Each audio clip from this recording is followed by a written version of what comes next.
So in welcoming you to the class, we welcome you to the Church of Jesus Christ, more directly to our Tuesday nighters. I won't claim this as Oldham County, but instead the Church of Jesus Christ, our Tuesday nighters. And I pray that God blesses you tonight. So our theme has been experimental for the last 2 weeks. And this, the third week, we're going to pick up the third session. Our first session, which kicked everything off, was entitled, Is Everything an Experiment? And we were challenging I was challenging you to decide what is an experiment and what in my life is an experiment. And is everything an experiment, at least from our perspective? Experimental continued last week with a theme called Mistakes Have Been Made.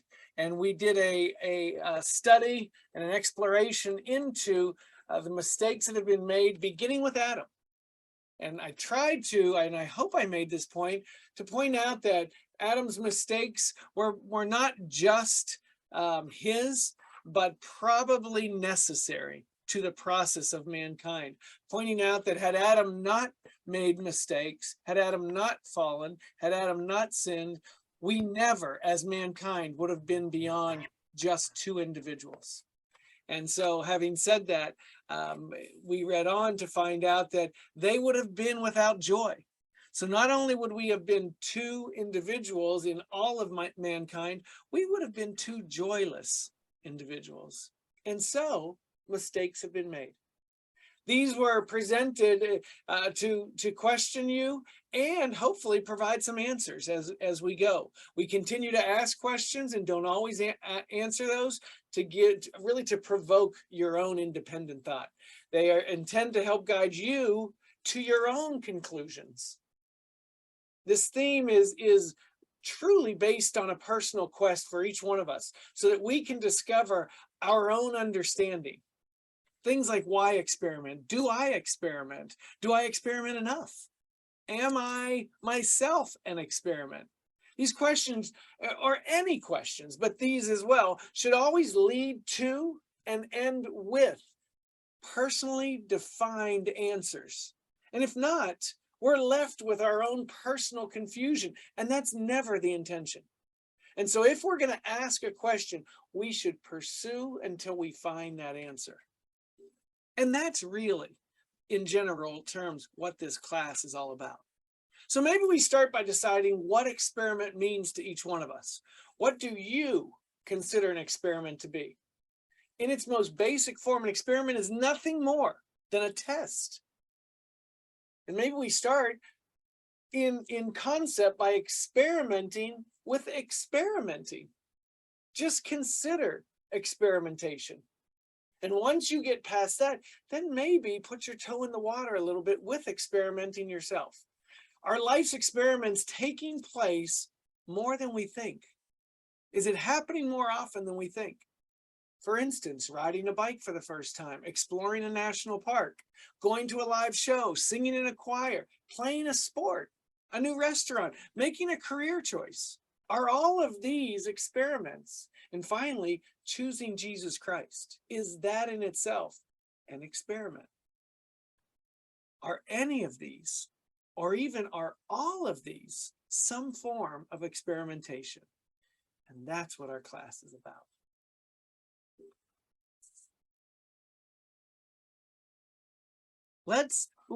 Let's dive into God's word. Okay, let's establish by doing so our theme for this third session. This third session, part 3, is experiment upon my words. Where is that found? Let's dig in. And I couldn't wait any longer to go into Alma 32 as the temptation was there for everyone to keep pointing this beautiful chapter out. So before I get started, I want to suggest each of you go back after class or sometime this week, or at least in the near future, and read Alma 32.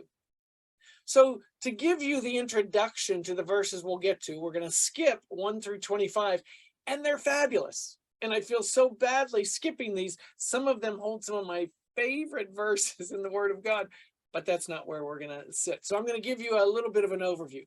So a group of people built a temple of God. or built a temple. I hope it was a temple of God, but built a temple and given their treatment, maybe a temple for man.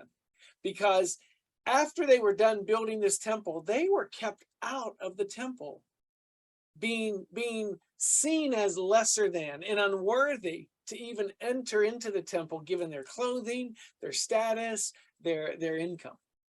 And a man came upon them and discovered them, and instantly, immediately viewed them, listen to this, in their downtrodden situation, as they're feeling miserable, feeling broken. He views them, as the word says, with great joy. And he said, because of their afflictions, because of how they were looked down upon, how they were treated, and how they were mistreated, this had prepared them to hear God, the word of God. This man was Alma, the church leader. It was Alma's teaching methods that we're going to dive into tonight that I find so extraordinary. He taught them how they had been, in a very direct way, compelled to be humble, and didn't necessarily hold this in the highest regard. He said it's good, but it's better to choose humility. So he was very direct, loving, but very direct. But he told them, even though they were compelled to be humbled, this is what brought him joy, because this is what readied them to be converted, to embrace God. He taught them the difference between faith and perfect knowledge. And I point that out to you because we're going to come back to that in some of our verses tonight. He asked them, is perfect knowledge faith? Is faith perfect knowledge? And then he taught them that if they have a knowledge and an understanding about something, they don't need faith any longer. He tied this to their need to explore faith more. Explore faith in God to its fullest. And then he took them to science class. He brought them to the laboratory where he dared them to experiment. So that's verses 1 through 25 in this 32nd chapter of Alma. Let's dig deeper. We'll start with 26 and 27, just these two verses. Now, as I said concerning faith, that it was not a perfect knowledge, even so it is with my words. You cannot know of their surety at first until unto perfection, any more than faith is perfect knowledge. So he uses a teaching method, and then he uses it again to tell them as an example why they can't necessarily embrace what he's going to tell them. But behold, he says, and now comes the challenge, if you will awake and arouse your faculties, even to experiment upon my words, and exercise a particle of faith, yea, even if you can no more than desire to believe, let this desire work in you, even until you believe in a manner that you can give place for a portion of my words. Now let's bring out some highlights. He says, faith is not perfect knowledge. He says, and that's why you can't just assume my words as certain. You cannot know of their surety at first. You cannot assume them as certainty.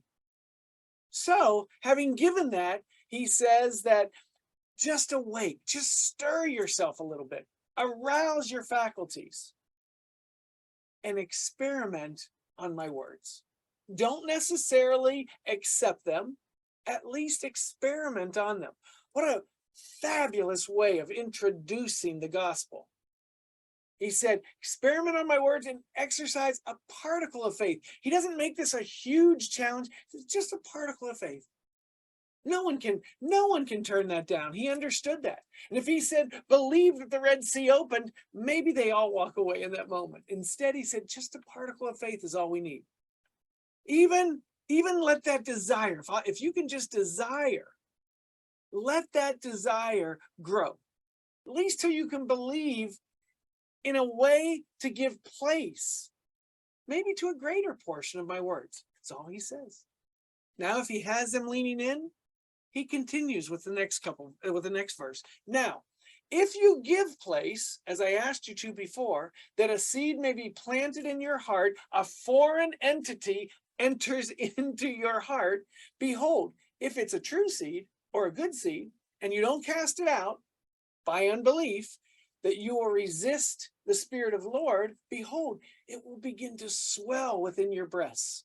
When you feel these swelling motions, you'll begin to say within yourselves, it's got to be that this is a good seed, or that the word is good, for it begins to enlarge my soul, begins to enlighten my understanding, it begins to be delicious to me. So again, let's do a little highlight. If you'll just allow a seed to be planted in your heart, portion of faith, let a little tiny seed be planted in your heart with my words. If it's a good seed and you don't cast it out by unbelief, it'll affect you. That's what he says. It'll affect you. You'll feel a swelling motion within you. Today I got an annual at the hospital, actually, for this coaching position I've been in. So they took me in and they ran a few tests on me, and I have what's called white coat fear. So I go in and always my blood pressure, which is high by nature, goes through the ceiling. And so the first, I feel this swelling motion within me, and I know my blood is rushing. They take my blood pressure, 162 over 100. I think they're going to wheel me on a gurney somewhere because I'm ready to go. And so I told them it's just my fear. Later on in this very same doctor, same situation, I said, can we do that again? And now that we've talked, now that we've gone through this, can you take my blood pressure again? Had it down to 140. Now, still high, but I do have high blood pressure, but on the cusp. And they said, oh, you really don't have such high blood pressure. No, I should have said it was just a swelling motion within my chest. And that's what Alma's saying. If you feel this swelling within you, not high blood pressure, but the Spirit of God, if you feel this within yourself, let it be, he says. Because it's a good seed. It's confirming itself to be a good seed, or that the word that I've given to you and you've accepted with a particle of faith and allowed the seed to be planted, it has to be good. If it begins to enlarge your very soul and begins to enlighten you and it begins to become delicious, let it stay, let it grow. He goes on to continue in this conversation with his people. Now, behold, wouldn't this increase your faith? I say unto you, yes, nevertheless, it's not grown up to a perfect knowledge. Behold, as a seed swells and sprouts and begins to grow, then you must say within yourself, the seed is good, for it swells and sprouts and grows. Behold, will not this strengthen your faith? He first asked, is it increasing your faith? Won't this strengthen your faith? Yes, he says, it will strengthen your faith.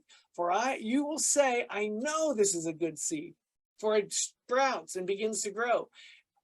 Now, behold, are you sure that this is a good seed? I say unto you, yes, for every seed brings forth its own likeness. If it's swelling and growing and you feel wonderful because of these words, let it go. A seed produces its own. If it feels good, it's bringing goodness.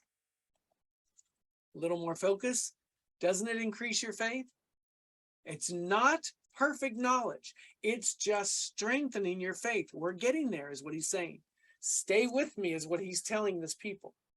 Goes on to say, therefore, if a seed grows, it's good. But if it grows not, behold, it's not good. Therefore, cast it away. Think of the faith that Alma has to offer this challenge and tell them what's going to happen, knowing God's going to come through. Behold, you've tried the experiment, you've planted the seed, it swelled and sprouted, it begins to grow. You must know that the seed is good. Behold, is your knowledge perfect? Yes, he says, your knowledge is perfect in that thing, in the thing that says this, the seed is good. And your faith is dormant. You no longer have to have faith in that seed. It's already told you it's good. So there is a perfect knowledge that the seed planted is good. I don't need faith any longer for this specific thing, is what he says. And this because you know, for you know that the word hath swelled your souls. You know that it's sprouted up. You understand, your understanding doth begin to be enlightened, and your mind doth begin to expand. Again, a little highlight. Because you've tried the experiment, your knowledge is perfect because you have results. Remember what an experiment is. It's a test. It's to see if the theory is right. I'm asking you to experiment on this. I'm going to plant a seed, let it fall into your hearts. If it does all that I say it's going to do, it's a good seed. And now if this has happened, he's telling them in advance, this has happened, you know for a certainty, your knowledge is perfect, that that seed is good. Not that you know everything, but the seed is good. It sprouts up, your understanding begins to be enlightened, your mind begins to expand. You're spiritually growing. Oh, then is not this real? I say unto you, yes, because it is light. And whatsoever is light is good, because it's discernible. You know that it's good. Therefore, you must know that it's good. And now behold, after you've tasted this light, is your knowledge perfect? Listen what he says. I say unto you, no. Neither must you lay aside your faith. Because you've captured a little bit of knowledge, because you've confirmed something beautiful, that doesn't mean you lay aside your faith. It means you understand that this is God's. I had a dream last night. I had a dream last night, and I know that I had that dream. Do I now have all knowledge for everything? No, but I know that my God gave me this dream. That's what he's saying. You can have perfect knowledge of a situation or an occurrence, and even those are challenged just a day or two later, and we have to hold on to those with perfect knowledge. For you have only exercised your faith to plant the seed, that you might try the experiment to know if the seed was good. Is it real? He says, it's light. Whatever is light is good. You tasted the light, and you found that your knowledge is perfect in that situation. But your knowledge is not perfect in everything. You've exercised your faith, you've tried the experiment, and now you know with a perfect knowledge that that seed is good. This is such beautiful counsel for all that you do in your spiritual life. This is how to experiment. He's teaching us. And behold, in the 37th and 38th verses, behold, as the tree, now he's calling that seed within us. Now it began to sprout. Now he's identifying it as a tree. Behold, as the tree begins to grow, you'll say, let us nourish it with great care, that it may take root, that it might grow up and bring forth fruit unto us. Behold, if you nourish it with much care, it will get root and grow up and bring forth fruit. If you neglect the tree, take no thought for its nourishment, behold, it will not get any root. And when the heat of the sun comes, when pressure comes, when challenges come, when questions and doubt comes, it scorches it because it has no root, it withers away. And you can pluck it up and cast it out. So he tells us, take those things that God has enlightened you with and treat them and nourish them with great care. And this much care is given to helping this grow and flourish. Else, if you don't, it will die. I've had experiences that are so planted within me.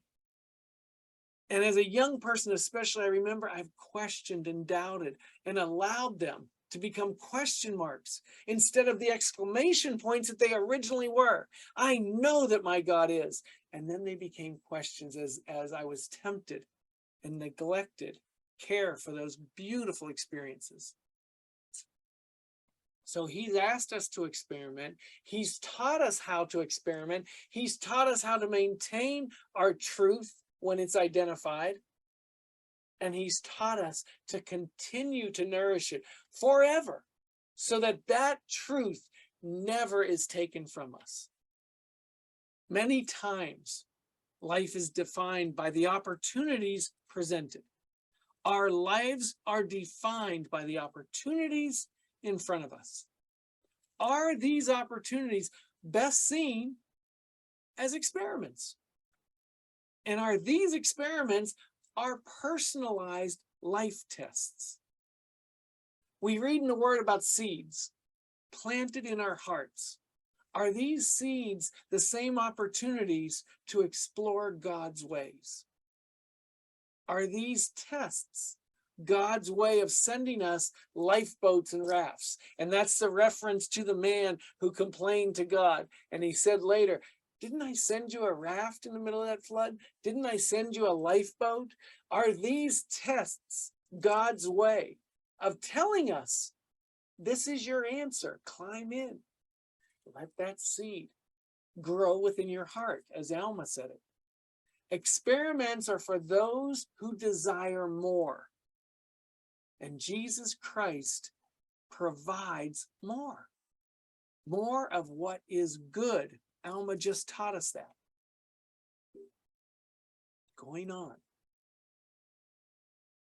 Experiment on this, okay? And note, remember this. Experiments challenge us. Experiments are not necessarily encouraging. Sometimes they're scary. They're not necessarily something we can feel and touch. Let that seed drop in your heart. And if we experiment and allow that, we don't know. We don't know what that is. And that's the experiment that Alma was challenging these people with. So remember, we've read this verse over and over. If the natural man is an enemy to God, and if experiments are truly for those who want more, and if Jesus Christ provides more of what is good, maybe it's the natural man who resists experimentation.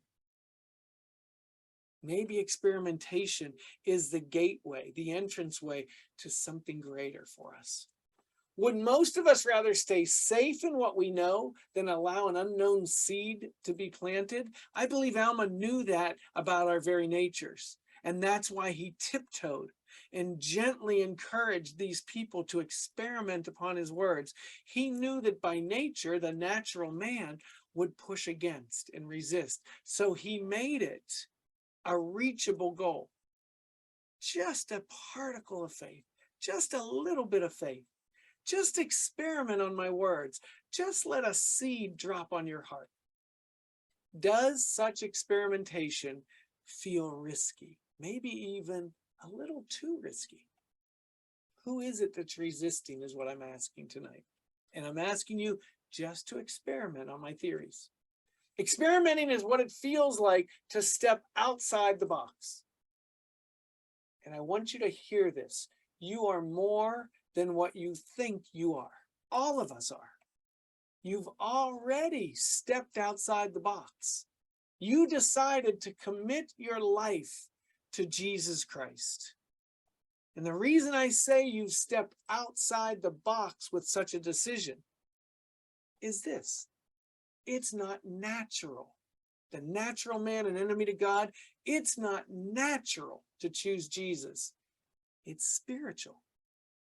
Each one of you have already established yourselves as spiritual scientists.